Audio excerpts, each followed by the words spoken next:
नमस्तेऽस्तु भगवन् विश्वेश्वराय महादेवाय त्र्यम्बकाय त्रिपुरान्तकाय त्रिकाग्निकालाय कालाग्निरुद्राय नीलकण्ठाय मृत्युञ्जयाय सर्वेश्वराय सदाशिवाय श्रीमान् महादेवाय नमः।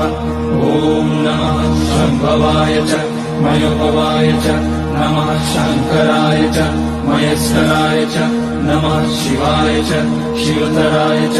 ॐ त्र्यम्बकं यजामहे सुगन्धिं पुष्टिवर्धनम् उर्वारुकमिव बन्धनान् मृत्योर्मुक्ष्यमामृतात्। नागेन्द्रहाराय त्रिलोचनाय